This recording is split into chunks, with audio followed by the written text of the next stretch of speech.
Today I am here for giving a lecture on cardinal points of a coaxial system of two thin lenses separated by a distance. This topic comes under the geometrical optics. This video for BSc third sem students. So, before going to start about this topic, I want to share about previous things. That is, what are cardinal points? How many cardinal points are there? What is cardinal points? These are the points present on the principal axis. These help for giving the where is exactly image is formed. So, and also there are 6 cardinal points are present. So, 2 focal points, 2 principal point, 2 nodal points. So totally 6 cardinal points are there in geometrical optics. So you can also take an idea pair of focal point, pair of nodal point, pair of principal point. So today I want to explain about coaxial of optics. What is optical system? What is focal length? What is lenses? Types of lenses. In this explanation, I am using the two convex lenses. There are types of lenses. What is lens?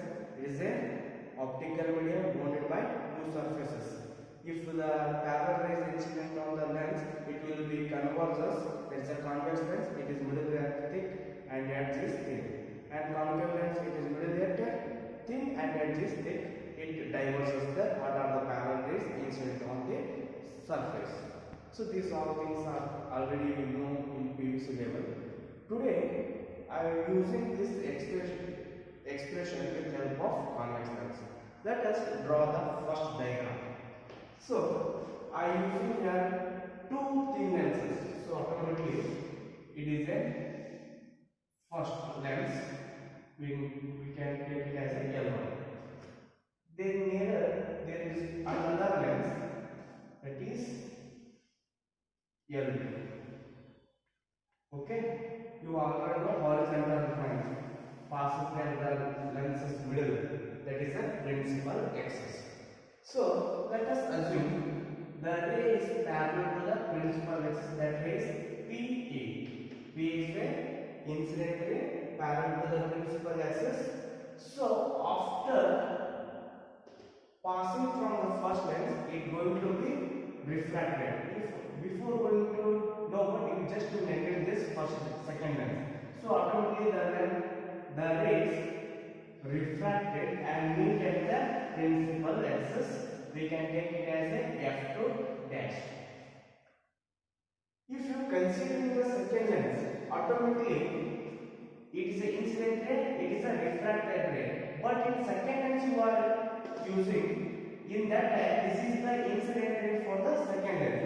Again it is going to be refracted. Okay, we can take it as a F2.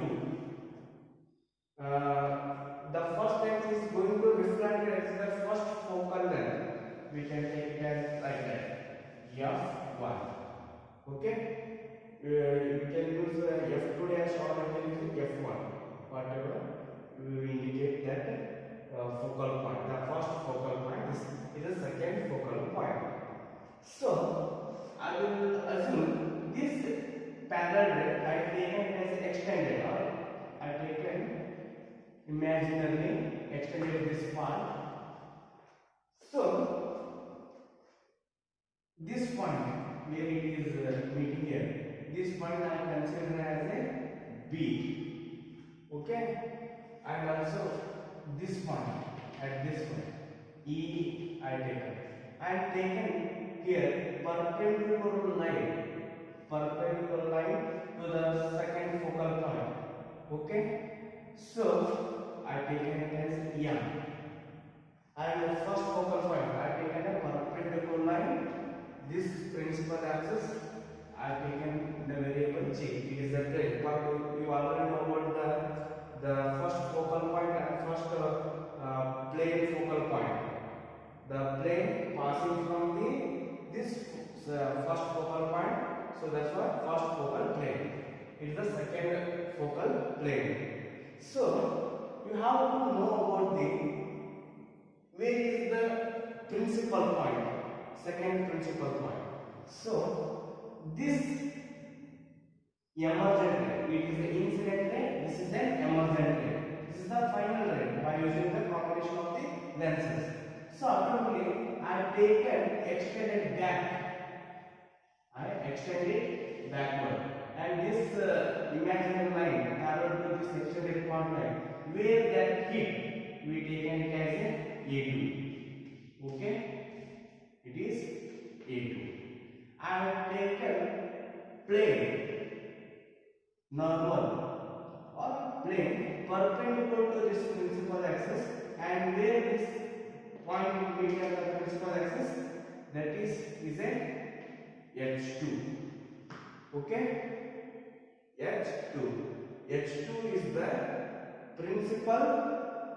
second principal point.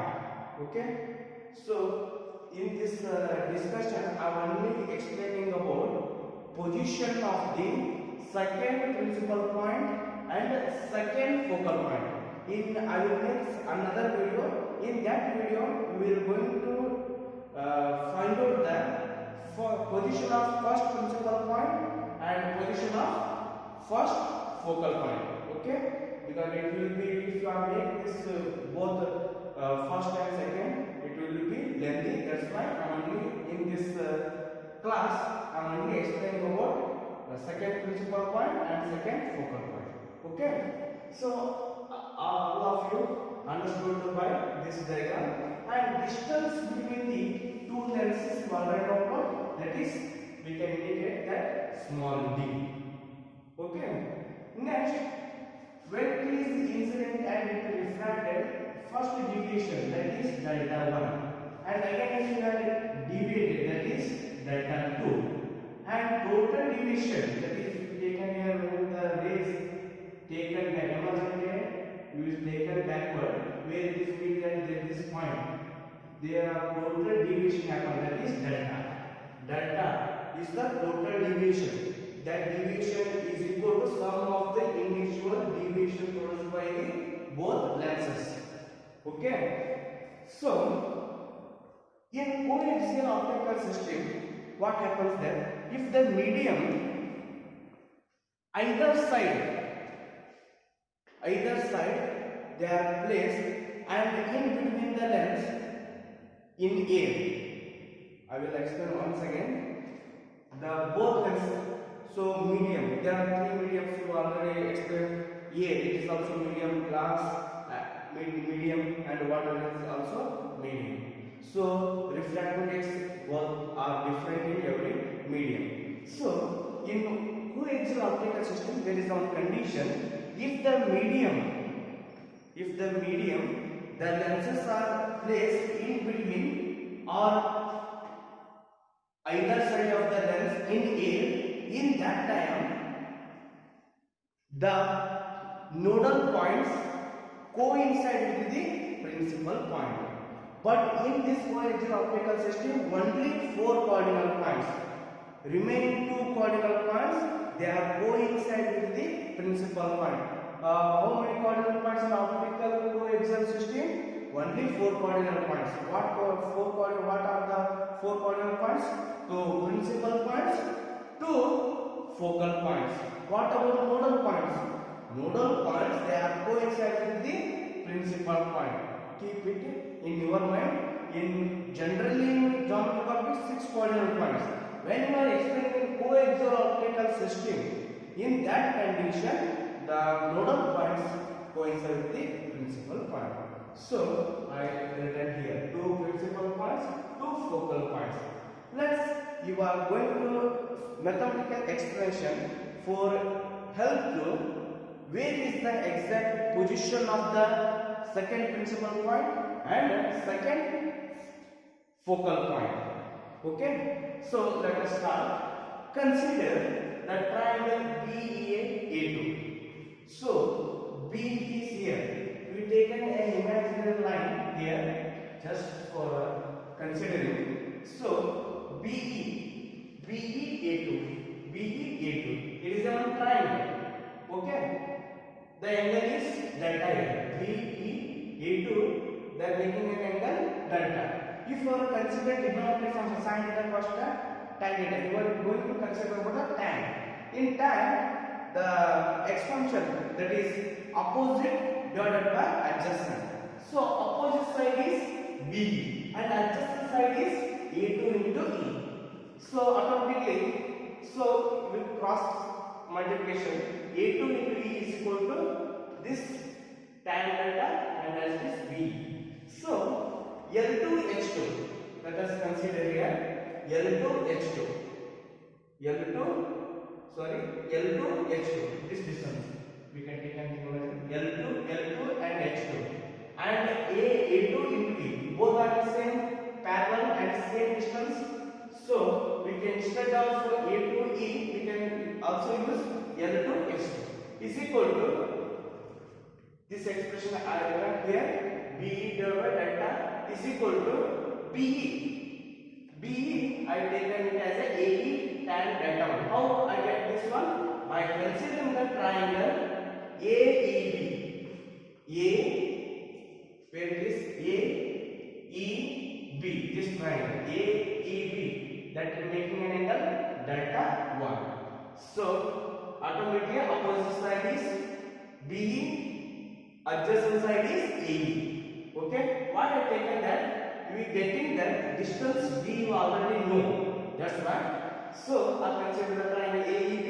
So BE divided by AE is equal to cross multiplication, that is BE is equal to AE into delta 1. So L2H2 is equal to, instead of BE here, I using the AE delta 1 divided by as this delta is equal to AE distance, that is D. That's why instead of AE I using the D. So delta 1 has a tan. So if the angle is very small, that tan delta 1 is approximately equal to delta 1. Automatically tan delta is approximately equal to delta and the angle is very small. So delta 1 divided by delta. So from triangle AGF2 dash, let us look at the diagram. From the triangle AGF2 dash, A is here, G is here, F2 dash. So from considering this triangle, okay, so tan delta 1, the angle is AG F2 dash, the angle is delta 1. So automatically opposite G F2 dash divided by adjacent side, that is AG, is equal to automatically tan delta by considering the triangle A2 M F2 dash, A M F2. So when tan delta is equal to opposite side F2 M or M F2, adjacent side, that is A2 M. So by taking this value, L2H2 is equal to delta as it is. In by tan delta 1 is approximately delta 1. So delta 1 value I put on this here, and automatically delta value, tan delta or delta is both also, and the angles are very small, that I put this value here. So next is equal to D as it is in GF2 dash. GF2 dash, this height is approximately equal to, here does not write here, so now I am writing H1. This height is, I consider H1. This height is equal to GF2 dash, and also I will enter here this length height, that is H2. I forget to write, so now I am writing, please keep in mind, this is H1 and H2. Next, H1 divided by AG.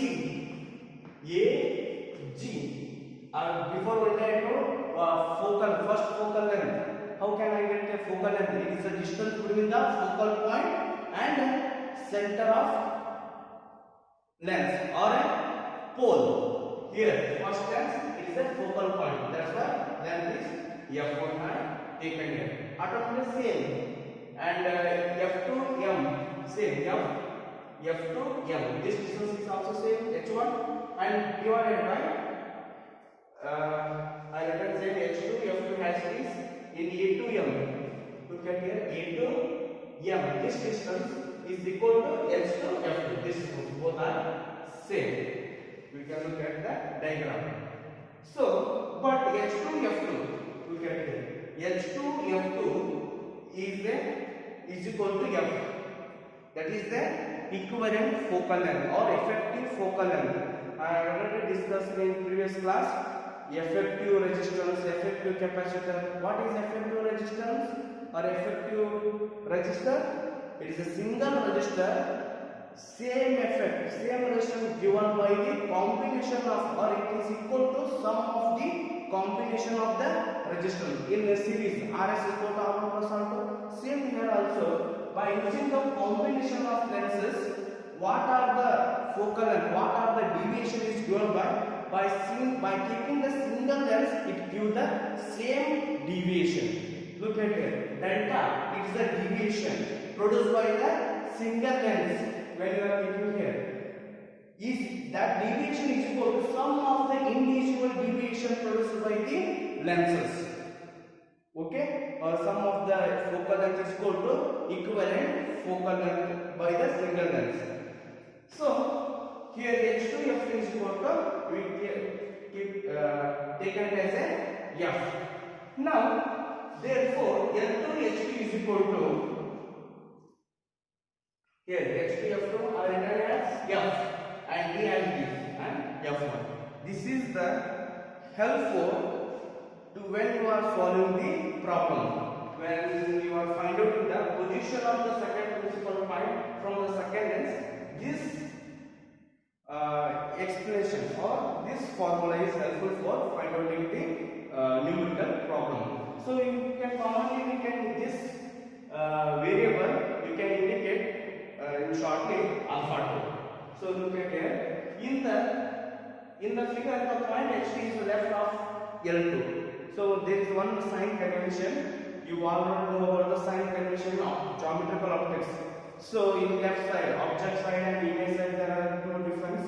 So in object side, look at here, L2, H2 is left side of the L2. Automatically we take it as a negative. If it is there in right side, so that time we take it as a positive. But here is you are using the negative. You have to be minus. You are taken. Why? Because of sign convention. So next, this is the explanation about the position of second principal point. What about second position of second focal point? What is second focal point? You already explained. So in the diagram, FT is the second principal focus of the coordinates. If beta 2 is the distance of the second principal focus from the second lens L2, we have beta 2. Already beta 1, alpha 2 I taken. But here we are considering the beta 2. Beta 2 I told second focal point. Second focal point is here. From the second lens. Okay? So here we are considering the variable that is beta 2. Beta 2 we can take L2 F2 is equal to, how can I get the L2 F2? L2 F2, how can I get the L2 F2? So H2 F2, where is H2 F2? H2 F2, okay, minus L2 H2, L2 H2. I will explain easily. This distance minus this distance, automatically get the L2 F2 this distance. Okay, this total distance and subtract this distance, automatically we get the distance. Same here. So L2 F2 is equal to H2 F2 minus L2 H2. By why you are doing like that? You are getting the where is the position of the second focal point by doing this like this. So here beta 2 L2 F2 is equal to H2 F2 minus L2 H2. So automatically H2 F2 value already know, that is F, minus L2 H2 value. So L2 H2 value I taken here, L2 H2 value. I put this value. So this is the final expression, and also F minus dF divided by F2. When F is kept common, automatically 1 minus d divided by F2. This is the final expression, that is beta 2 is equal to F1 minus D divided by F2. So finally, what you are concluded from this explanation that coordinate points, so they are present on the principal axis, and there are 6 coordinate points, but in coexistent only 4 coordinate points, to principal point to focal point. In this explanation part only, I explained about the position of second focal point and second principal point, where they are exactly placed. This expression, when you are putting the values, you are getting the exact position of second focal point and second principal point. I will make another video for continuing this part. That part you are explaining about the position of first principal point and first focal point. Thank you so much. Hope you understand my video.